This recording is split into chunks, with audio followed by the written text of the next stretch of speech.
श्वेता जी, पहली टिप्पणी आपकी चाहता हूं इसलिए कि आप राहुल गांधी की कॉन्फ्रेंस में भी मौजूद थे। आज एक कमजोर बॉल आई और राहुल गांधी ने चौके छक्के लगा दिए, जमकर हमले किए।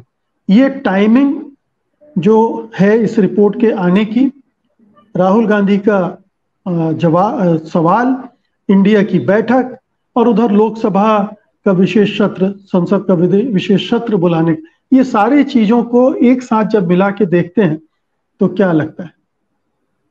देखिए, दो चीजें तो पहले रिपोर्ट आई है और संसद के सत्र की सूचना ट्विटर पर आई है। औसतन सत्र की सूचना राष्ट्रपति की ओर से आती है।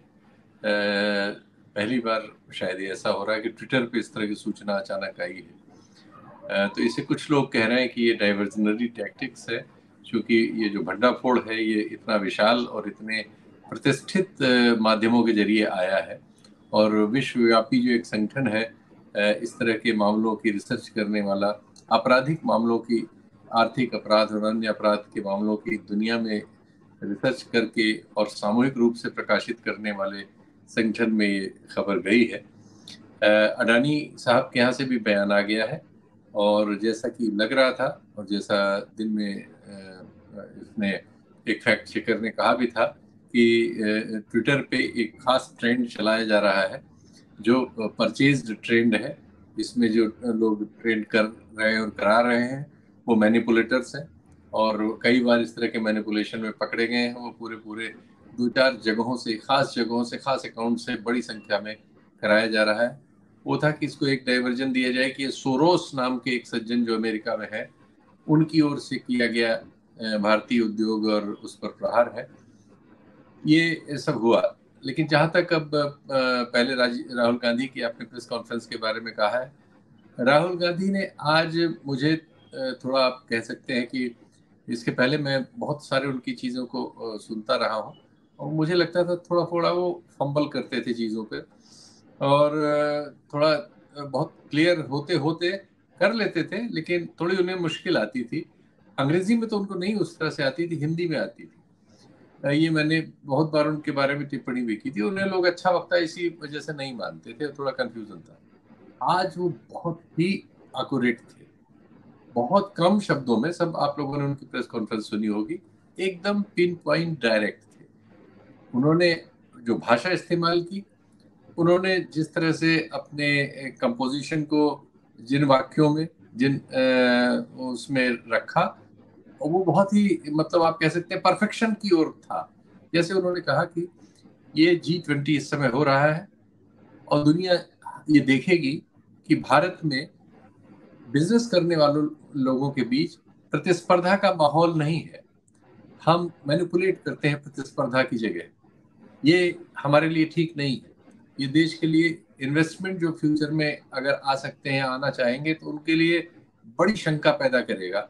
और इसलिए भी उन्होंने वो दोनों अखबारों की, उनके लोगों ने वो बड़ी सी कटिंग बना रखी थी, उसको लहराया और बताया कि ये बहुत प्रतिष्ठित माध्यम है जिन्होंने बहुत विस्तार से तथ्यों के साथ एक लंबी रिपोर्ट प्रकाशित की है और जो दुनिया में बाकी बहुत सारे अखबारों में प्रकाशित होगी।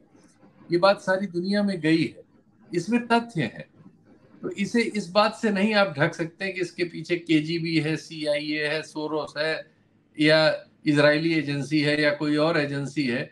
वो सब है, लेकिन जो फैक्ट्स है, हार्ड फैक्ट्स है, उनका क्या उत्तर है? तो फिर उन्होंने फिर फैक्ट्स पे अपने को केंद्रित किया। उन दोनों लोगों के नाम लिए जिनके नाम इस रिपोर्ट में आए हैं, जिनमें से एक चाइनीज नागरिक है जिसको पिछले बार जब ये मामला आया था तब बीजेपी के IT सेल ने ये ठहराने की कोशिश की थी कि वो चाइनीज नहीं, ताइवानी नागरिक है। हम जानते हैं कि ताइवान को चीन अपना ही अंग मानता है, मूल एक ही है, हांगकांग, ताइवान, मकाओ, चाइना, वो सब एक ही है। ठीक है, उसमें अभी कुछ जियोग्राफिकल इश्यूज हैं, लेकिन वो एक ही है। तो एक वो डाइवर्जन भी कमजोर था और दूसरा एक UAE का नागरिक है जिसके, उन दोनों के नाम लिए उन्होंने और बताया। जो तथ्य है रिपोर्ट में, जो प्राइमा फेसी मैंने भी देखा है, वो यही बताते हैं। कंपनियों के बाकायदा नाम है, 2012 से 2018 के बीच की ट्रांजैक्शंस की जांच है। इन दोनों व्यक्तियों द्वारा बिलियंस में उन कंपनियों में जो अडानी ने फ्लोट की, उनमें शेयर मार्केट में 13% से 17% के बीच शेयर खरीदे गए हैं, जिनके बारे में उन्होंने भारतीय तमाम जो शेयर ब्रोकर्स वगैरह हैं उनके भी स्टेटमेंट लिए हैं। सबका कहना है कि ये खुला अपराध है।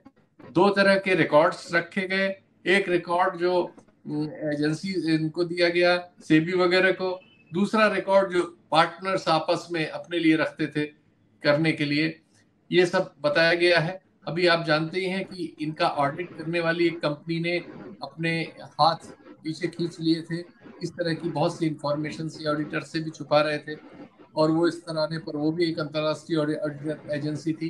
तो चीजें बहुत कठिन हो रही हैं अडानी साहब के लिए। उन्होंने जो प्रेस स्टेटमेंट जारी किया है उसमें वही लाइन ली है, सोरोस को सामने किया कि सोरोस जो है भारतीय उद्योगों को हिलाने के लिए इस तरह की चीजों का रिपीटिशन करा रहा है, ये उन्होंने कहने की कोशिश की है। लेकिन उन्होंने एक भी तथ्य का जवाब नहीं दिया है जब नाम लेके चीजें की गई हैं कि भाई ये चैन चू लिंग और नासिर अली शबान अहली नाम के व्यक्ति सिर्फ और सिर्फ आपकी ही कंपनियों में जब आप कोई नया इशू लेके आते हैं तो सारा पैसा लगाते क्यों हैं? सिर्फ आपकी कंपनियों के शेयर में ये सारा पैसा लगाते हैं क्यों? इनकी कंपनियों के निदेशकों में एक सज्जन विनोद अडानी होते हैं जो आपके बड़े भाई हैं, और क्यों इन कंपनियों के बाकायदा नाम दिए हुए हैं कि Adani owned Electrogen Infra FZE, Electrogen Infra holding और जीओएफ, ईआईएफएफ, ईएफआरएफ। मैं सिर्फ रेफरेंस देके खत्म कर रहा हूँ। इनके सबके नाम है तथ्य में रिपोर्ट के साथ। तो अडानी साहब के बयान में इनमें से किसी पर कोई सफाई नहीं है। एक आरोप के सामने आरोप है अडानी जी के बयान में कि सोरोस ये करा रहा है। तो ये तो सरल है कहना कि हम किसी भी बात में भारत में जैसे कहने की परंपरा रही है विदेशी हाथ, लेकिन कोई स्पेसिफिक बात ना बताना, ये कुछ उस तरह की चीज है, ऐसा मेरा तरीका है। सत्य हिंदी का ऐप डाउनलोड करें गूगल प्ले स्टोर पर।